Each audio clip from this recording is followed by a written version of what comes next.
Jen Bullitt. I'm a family therapist. I'm David Bullitt. I'm a divorce lawyer, and together we are The Bullets. Oh, we're so golden on that. We finally got it down. We're smooth as silk. We never have to worry about it. I think we're still going to mess it up. Probably, maybe in the next month or two. So I'm really excited about this episode because we put a bunch of feelers out, asking people what they wanted us to talk about, and we get.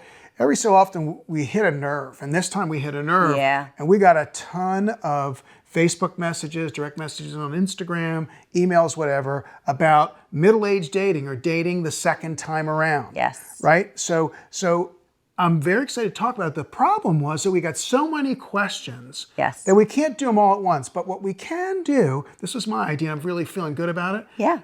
We'll see how it works out. We'll see how it works out. If you think about speed dating, right, we're going to do speed questions related to this whole concept and this issue of folks dating. And I said middle age, 40s, 50s, 60s, 70s, whatever it may be. But your second time around, third time around presents different issues, different conflicts, absolutely. Right? Yes, absolutely. Kids and other things happening in your life and just the aging process, physical things happening to your body. And we've heard about snoring, not to give away. We're going to get into that stuff. Don't be, you don't follow. I have a whole outline. I know. She never follows it. But anyway. I know. So, we could do another show about that one time. Look, so we're going to do out of the hat. Okay. You can pick one first. Read what it is so we can read my handwriting. I was going to say. And then we'll talk about it, and then I'll pick one. Okay. I might not be able to read your handwriting. You first. And this one's long. That's a long one. Okay. Okay. Change of sex pace. Sex drive. Sex pace. No, that's right. Sex pace. Now that older, it's harder to know whether you should be having sex faster or should we take more time. Because what this person said was when it was a female, when she was younger, she said she took more time to sleep with someone. Yes. But now apparently she feels that there's more pressure at this stage in her life. Yes. To have sex faster. Yes. And I think that that's a good point is, there even is some people that didn't want to have sex before they got married. Right. Let's just say that there's the continuum of that. And then other people that, had like an idea in their head that, once we dated, a couple months or a year, then it was okay to have sex. But I do hear that now there's more pressure to have sex more quickly. Also, the people are connecting differently, right? So if you're 55 or 60 years old, which means you were born in the 1960s or thereabouts, or even a little bit younger than that, or a little bit older than that, you met people in the grocery store, you met people at a bar, you met people at a game, you met people wherever. That's how you connect in the neighborhood, whatever it might be, or you're introduced to someone.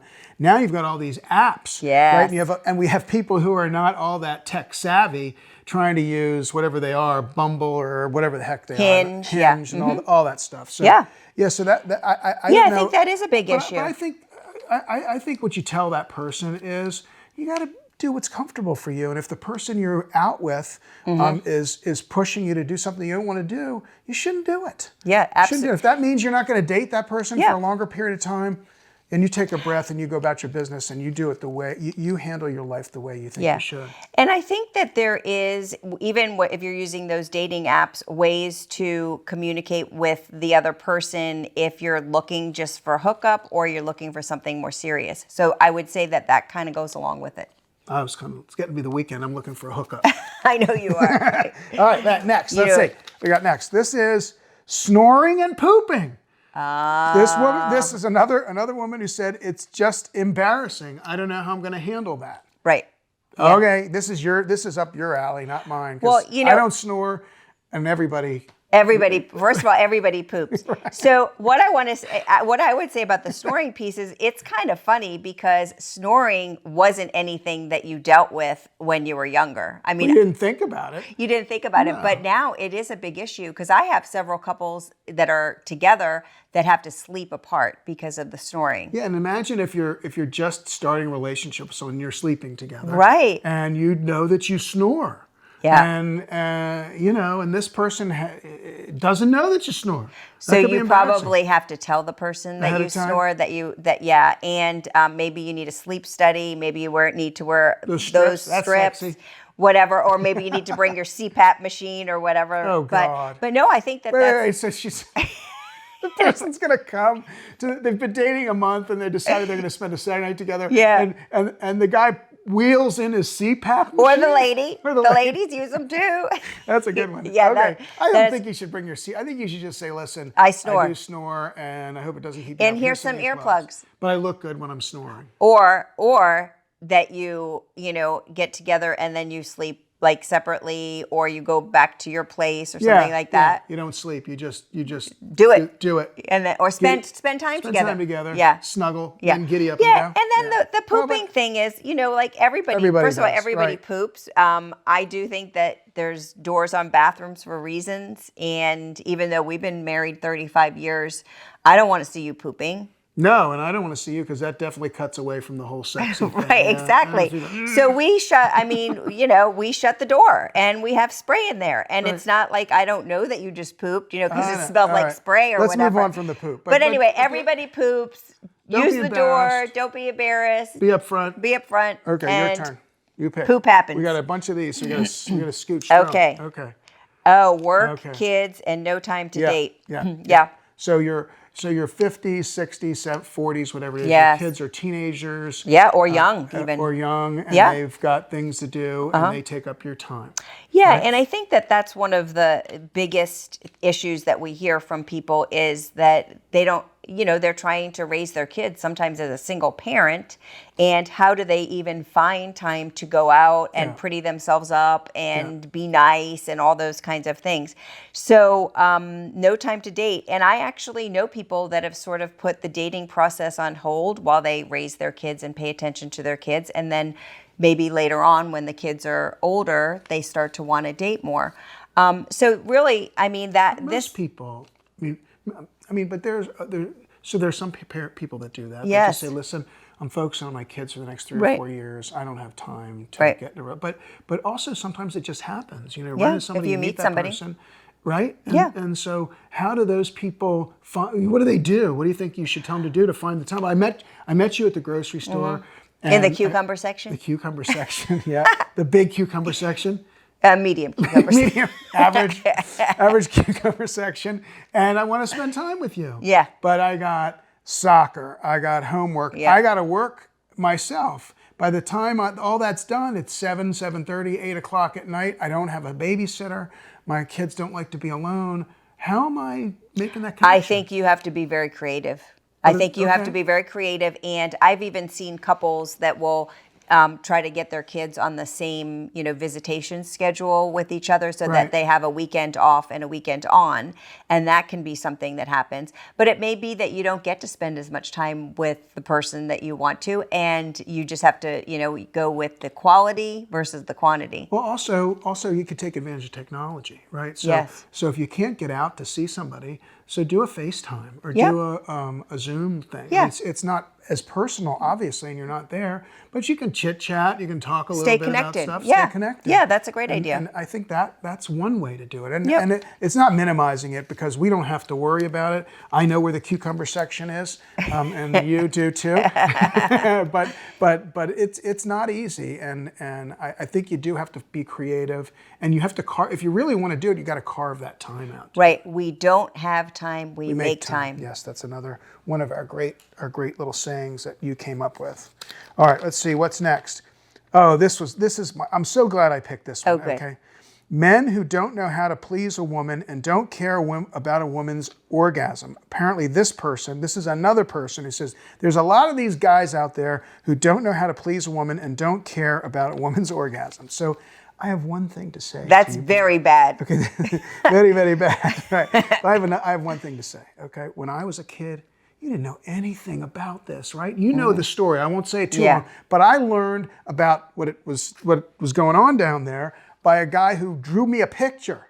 You don't need people to draw you pictures anymore. It's on the internet. You can go on the internet. YouTube. You don't have to watch porn. You go on find out where things are. There is no excuse in 2021 for not knowing where certain things are in a female's anatomy. That's my own perspective. There's just no excuse. Yeah. And you're not going to, listen, if you're trying to date women, and I know, listen, this is a male perspective, but if you're trying to date women for more than one night, Yeah. You're You gonna got have to to pay fi- attention you're to gonna their have to- orgasm. Yes. And With the you cucumbers or not. You- In fact, right. it's cucumbers. And you can't just be paying attention to yourself. That's not sexy. No, not sexy, and you should know. And listen, a lot of people didn't. I certainly didn't. And for all of those young women who are now older like me out there from the 1970s and 1980s who I fell into that category, one big blanket apology because I didn't know anything till this guy drew me a picture. And then I figured it out. Thanks to the guy who drew him a picture, by the way. I don't remember his name, but his name was Bruce. Shout out to him. Yeah, drew me a picture. Okay, so no excuse. And let me just go one step further. If you're if you're in the small or medium cucumber section, it's okay if you got the picture and you know how to do other things. Okay. Right. Yes. Right. Yes. Yeah. So can we move out? Let's move out of the vegetables in the grocery Yes, store. Your turn. Exactly. Yeah. Okay. I just had to say All right, that. next. Effort. May not have the energy to make an effort. Right. That's very interesting. Yeah. So a lot of people have a concept of if you're in a relationship or you're married, it's easy, Yes. right? Yes. And I'm going to call that something. I know what we you're gonna talked call about it. that. I'm going to talk that. I'm going to say that's called marital privilege. Right. Right.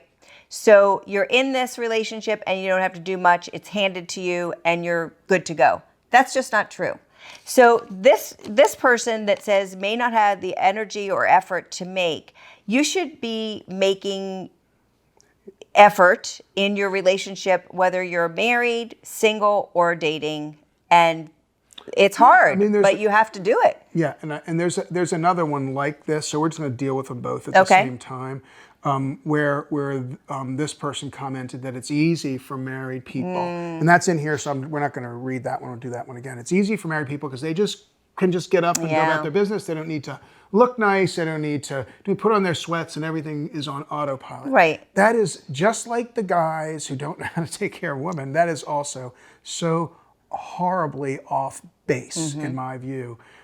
It takes work. And sometimes you fail at it. I mean, let's be honest about it. Sometimes we don't put the work in, and it doesn't. And they show up at your office. And they show up at my office. Yeah. I call it that malaise creep, right? That with married people, you just go about your business, like this woman is suggesting. Just go about your business. It's fine. It's fine. It's fine. It's fine. Until all of a sudden, it's not really fine. Yeah. Because you haven't put that time in. You haven't put that effort in. So married people need to do it. And the concept from someone who isn't married that it's easy or married people don't need to do it is just not correct. And that's not to say that it's hard, that it isn't harder for someone who's single. Right. Because I think that it is in a lot of ways. Because you have your own life that's outside of this person that you might be dating. Right, that's true. And so you're putting your energy into your job, like we talked about before, your energy into your family or whatever other responsibilities you have.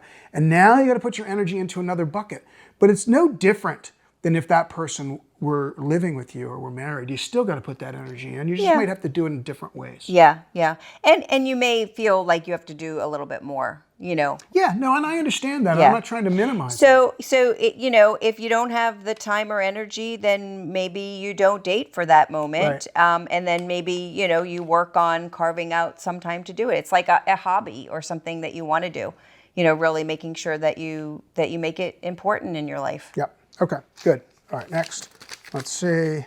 All right, so this guy said, it's much harder to meet people and establish a relationship during the pandemic. Yep.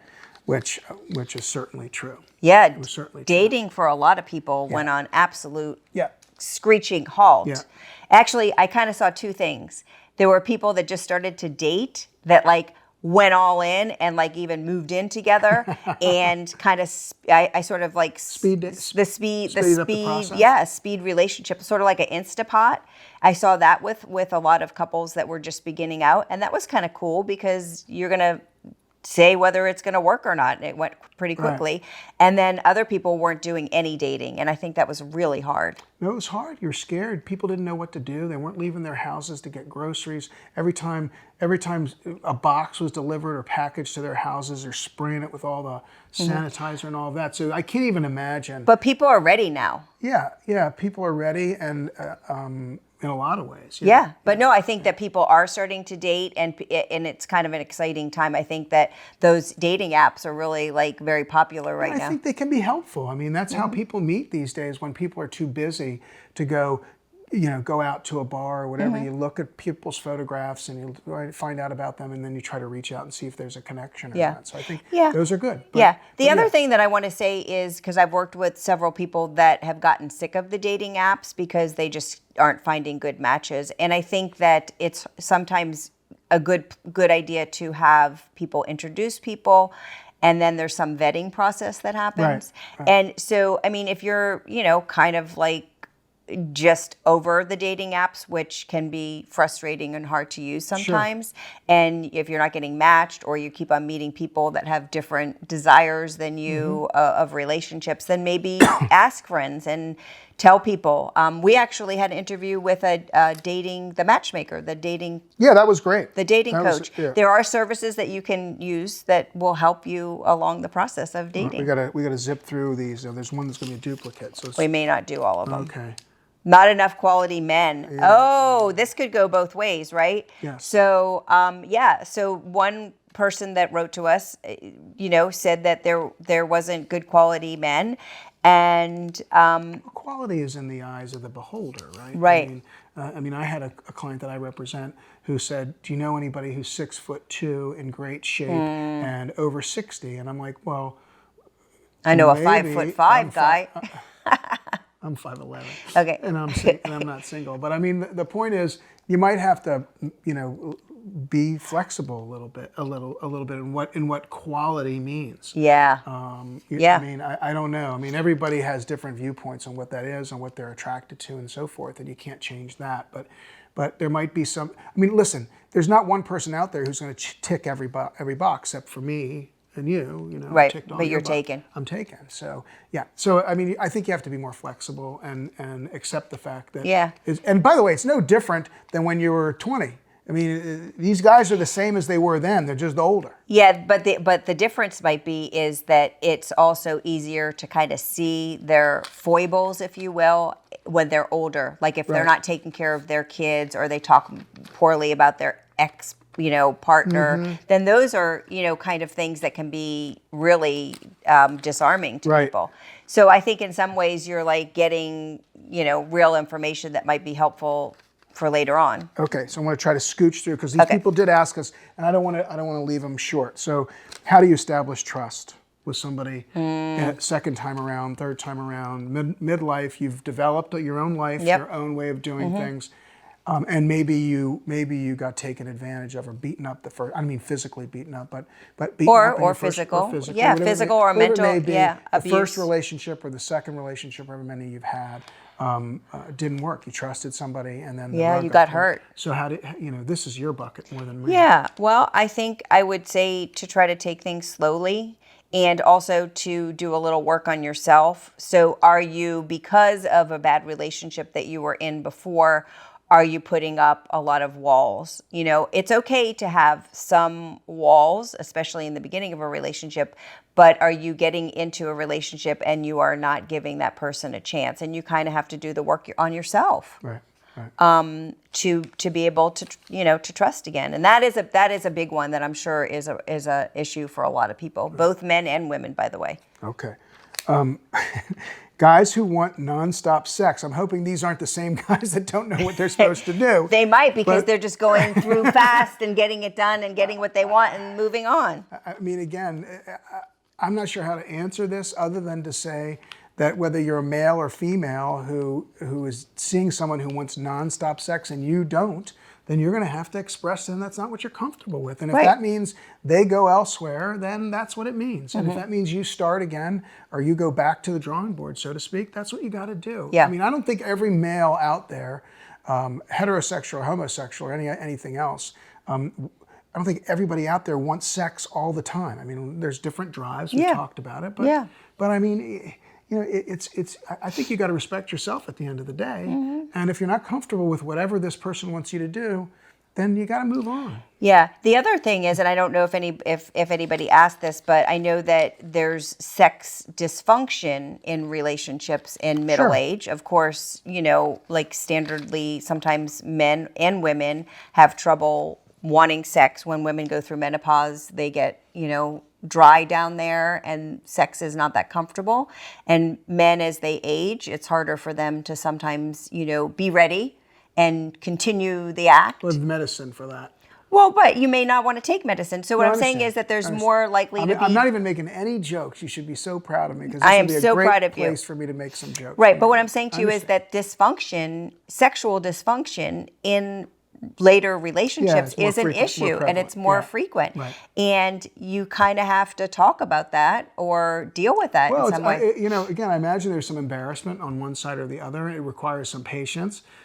Or maybe doing things creativity, doing things a little bit differently than you did before, or whatever the case may be. So, and this is our last one, and this came from a guy who said that everyone he dates, all women, seem to want to be in a long-term relationship, which he's not ready for. Oh, interesting. Yeah. So, again, I think if you're him, if I'm you, I say pretty much up front. At some point in time, you don't say it the minute you meet somebody for dinner. No, but sometimes it's in your profile. Yeah, that's right. Like, people say looking for a long-term relationship, and sometimes you can just say looking, for a friend or a good time. Yeah, cucumbers. Looking for a good time. So anyway, I think it's important to talk about expectations in relationships, and it may seem weird because you're just getting to know somebody, but I think it's important to be honest. And I think that's kind of more the beauty of dating later, is that you should be more honest more quickly with people because you don't have time to waste. Well, I think it's a double-edged sword. On the one hand, certainly at my age, I'm more comfortable in my own skin. Right. I'm married, right? But I'm just thinking about it. You're more comfortable in your own skin, but also maybe a lot less confident. Because there's confidence and there's confidence, right? Right. Most of us have confidence. When we were in our 20s, and you shouldn't have had the confidence, but you did, and you were able to exude it, and however you did it. But in your 50s or your 60s or 40s or whatever it may be, right. It may be harder. I'm a little bit thicker around the middle, or I'm not as in as or good I shape. just came out of a bad relationship, and is there something wrong with me? Right. Yeah. That's why I think doing the work on yourself first before you go out into the dating world is one thing that I would definitely suggest. Whether you do it with a therapist or you do it, by introspection in yourself, whether you do it with a friend talking things through. I think it's important to get yourself right before you get out there. That makes sense. If you can do it, I think that makes sense. Yep. All right. Yep. And anyway, fun. Let me just say, it is hard. We are hearing that it is hard to do midlife, middle-age dating. Our hearts go out to you guys, but don't give up on love, because it's there. And also, a lot of these questions that we got, we didn't get to answer. Some of them we gave sort of short shrift to. Some of them we were maybe a little bit humorous, but we do take all of this seriously. Send us notes if you want us to talk more about it, or if you want to reach out to us, contact@thebullets.com, or reach out to us on our social media page. And we are doing couples coaching right now. So if you get into a relationship with somebody that you're not sure about and you want to have a session or two, hit us up. There you go. www.thebullets.com is our website. We are at The Bullets on Facebook, at The Bullets on Instagram, at The Bullets on Twitter. We have The Bullets YouTube page. We're at The Bullets on Pinterest and LinkedIn. I think that's the whole I think that's it. We're The Bullets. Yes, we are. Good luck. For worse. Good luck. See you soon.